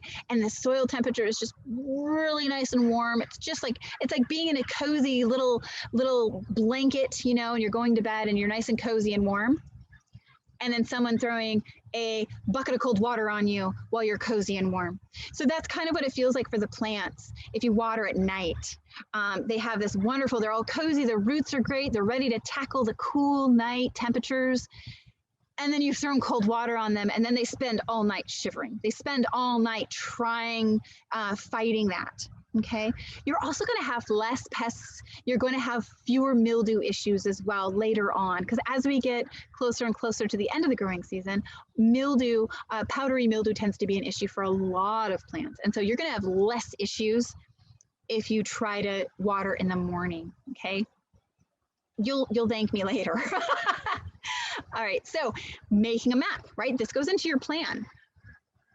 Make that plan, please, please. You're gonna wanna rotate your crops each year. Even if you only have 3 raised beds, you're gonna wanna rotate them. Those pests, they are smart.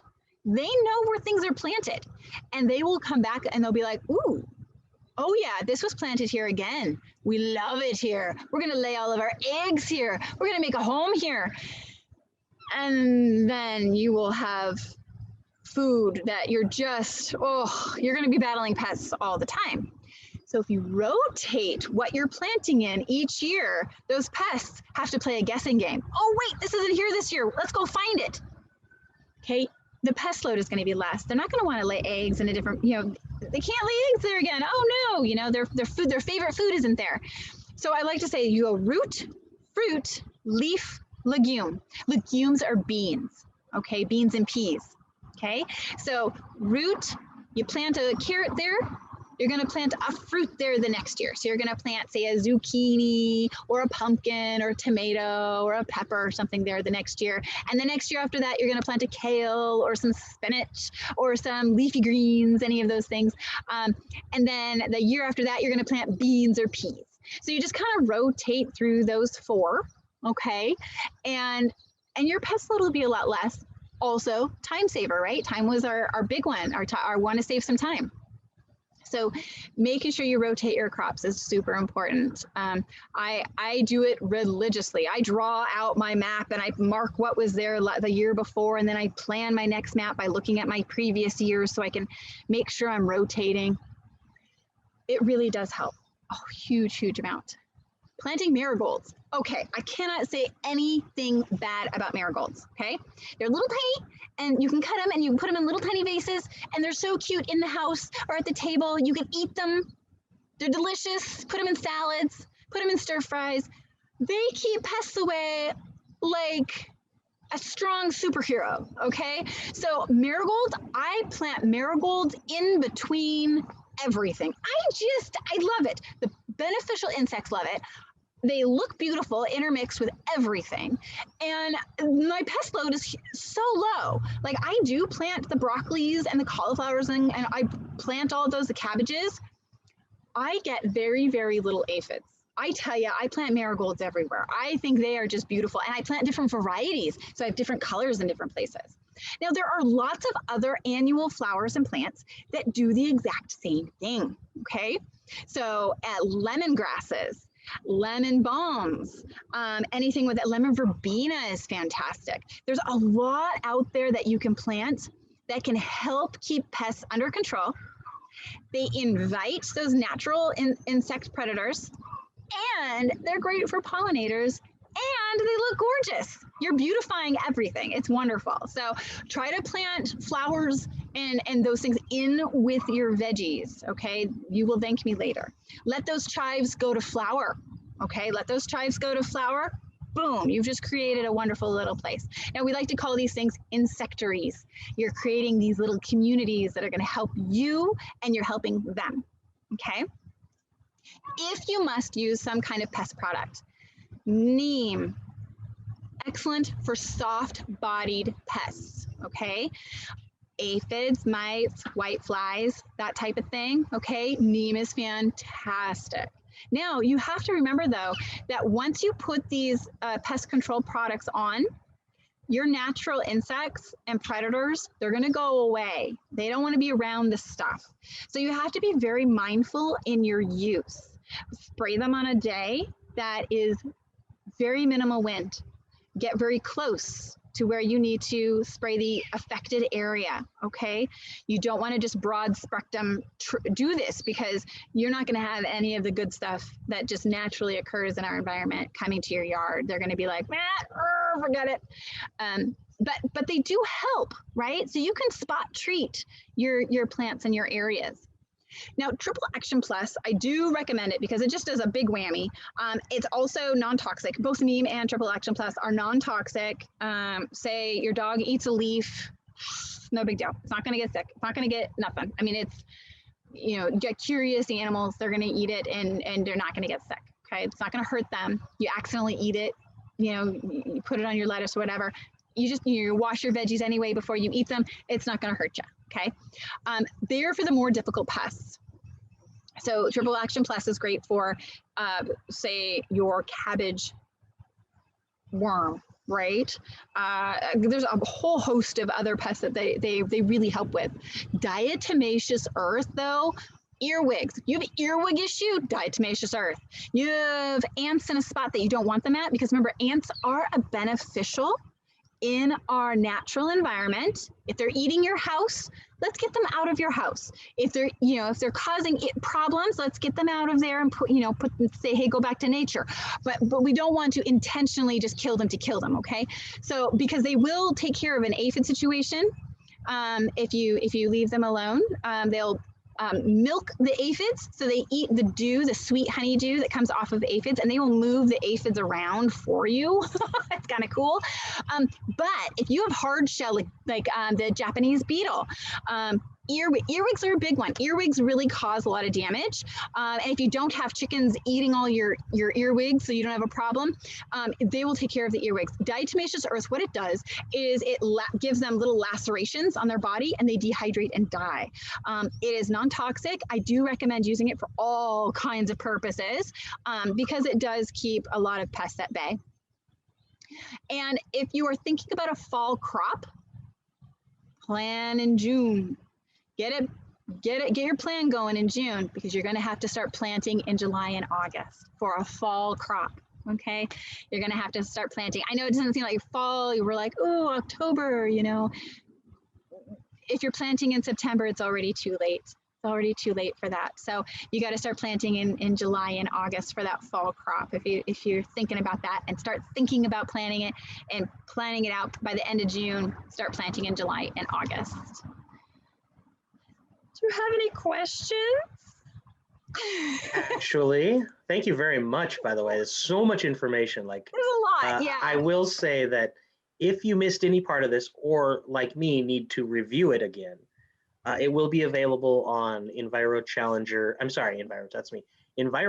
at the cityoftacoma.org/workshops. Mm-hmm. And then also at the City of Tacoma YouTube channel playlist. So the question is about more information. Is garden.org a good site to guide you on what and when to plant in the Pacific Northwest, or do you have any other websites you can recommend when to plant different types of vegetables? That's something I'm really stuck on, is that, okay, you just mentioned if you want to start doing fall crops, plant in June, plan in June, plant in July. Yeah. I'm like, I already feel like I missed everything. And I know it's only end of March, it's April, yeah. I know, it's the beginning of April. Now, a lot of people, they start getting itchy in February. And itchy by meaning like, I want to plant. But our nights are still too cold, okay? So a lot of plants, they don't want to be outside in temperatures that are 35 and below at night.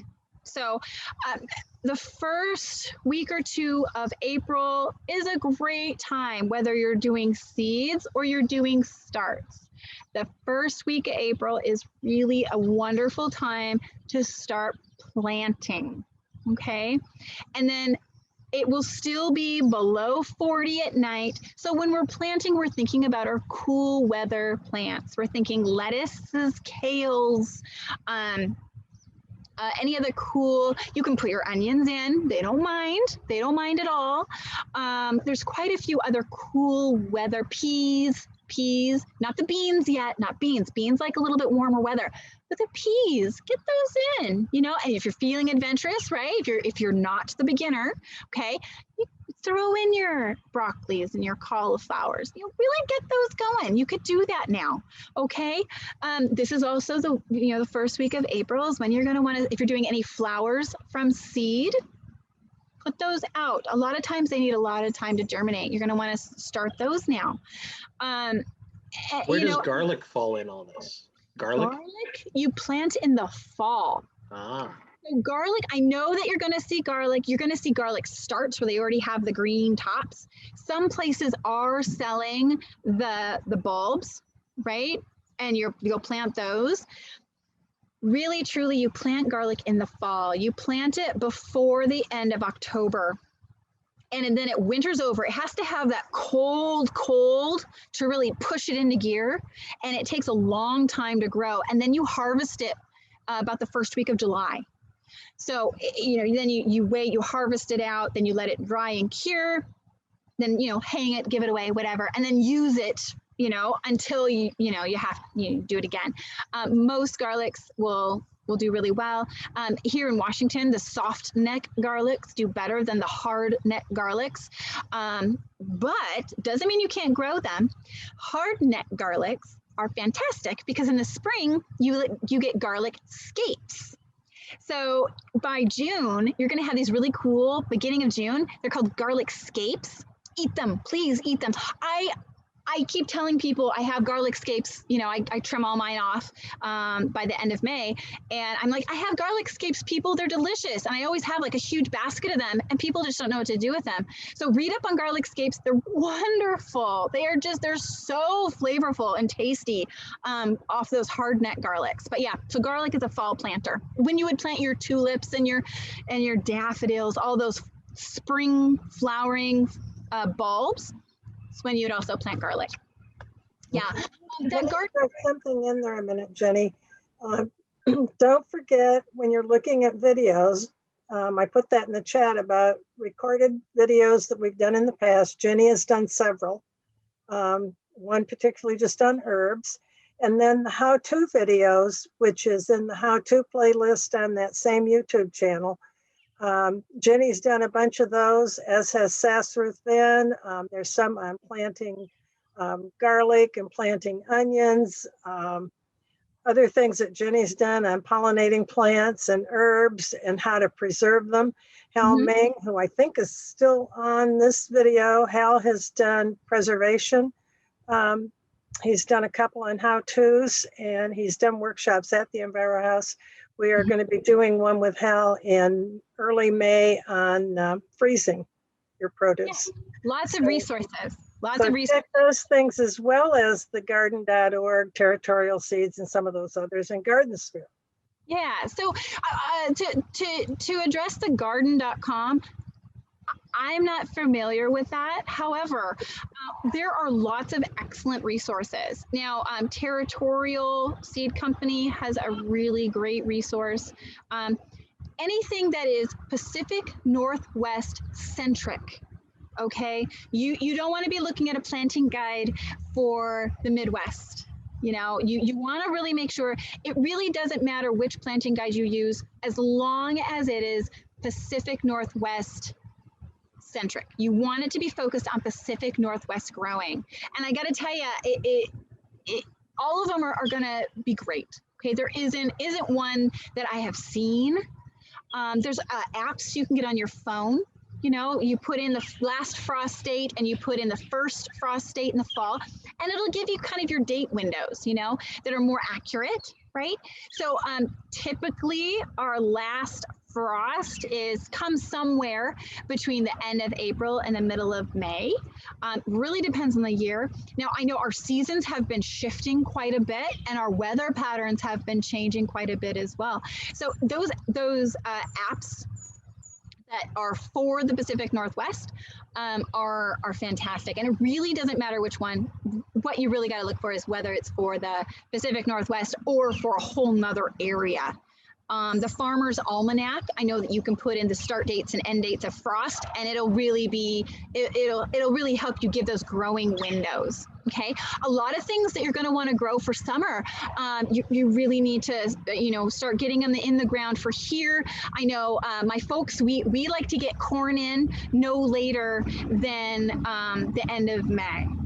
Okay, that's because we know we want to eat it and get it canned by the end of August. And so we grow starts. Okay, so we start our starts. We start it from seed. We start our starts about mid-April, and then we put them in the ground by the end of May, and we're able to can by about mid-August. So April is a great time to really start planting, seeding, things like that, getting that done.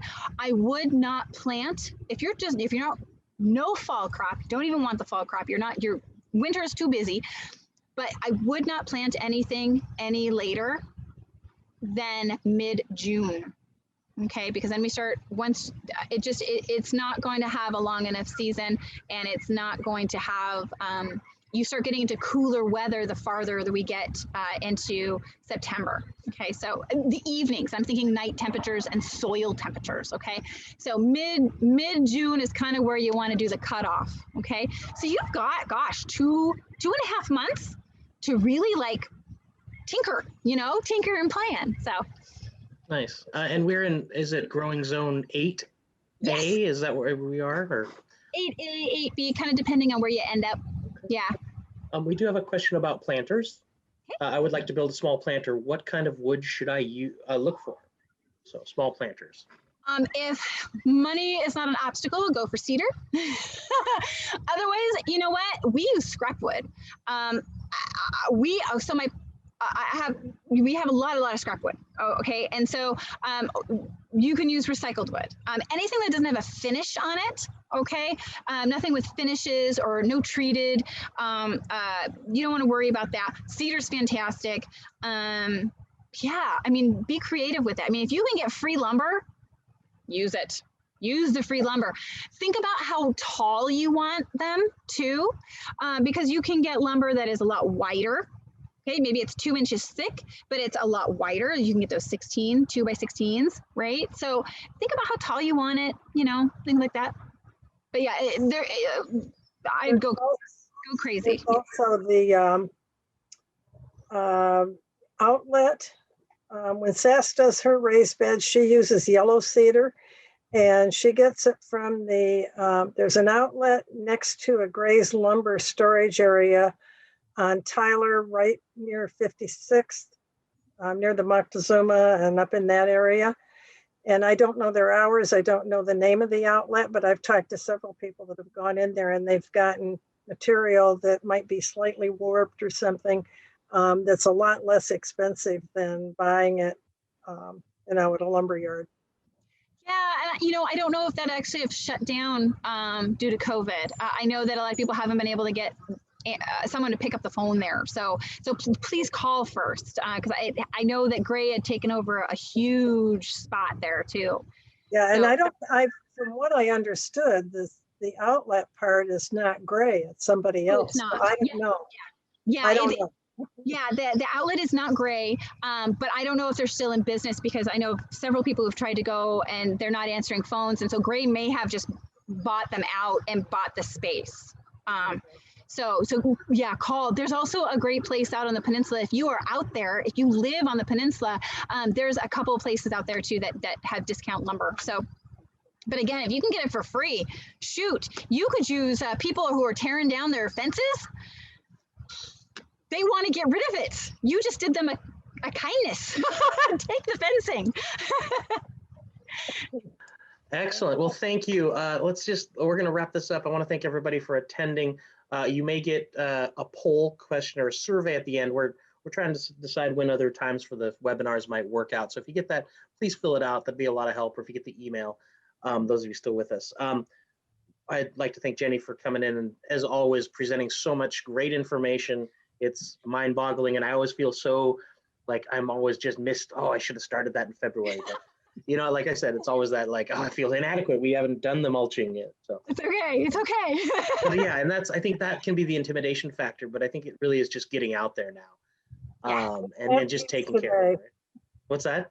I said, go plant peas today. Right? Yeah, I have a it's plan for some, so. Yeah, there you go. There you go. So good. Well, thank you. And then, yeah, we have webinars coming up not next week. We're going to take a couple weeks off, but there'll be the stuff from the Earth Day Tacoma, Earth Month Tacoma. So check those things out. Yeah, the 8th will be the next one on soil. So, and we're Okay. probably going to do one with Jenny on herbs. We haven't set a date or talked about it yet, but I'm guessing that we'll do in May. Late April, well, April's full. We'll probably in May, we'll do one on herbs and get you geared for that. And Hal's going to do one on freezing, as I mentioned. So we're putting the months together. Good. Remember All Tacoma Tool Library too, because I think yeah. they have garden things. We are doing a video with them May 1st, but if you need them before then, call or find them online. You can reserve tools, and they're now in the Tacoma Public Library building, so in the back part. So you can reserve tools, and then they will reserve a parking space for you where you can go in at a specific time and pick them up. Yeah. Nice. So check with them so you can get a lot of stuff from there. Okay, well, thank you, everybody. I hope you enjoy your next couple days. I know there's some kind of holiday coming up, so enjoy that if that's what you do. I'm going to stop the recording. So bye, everybody. Bye.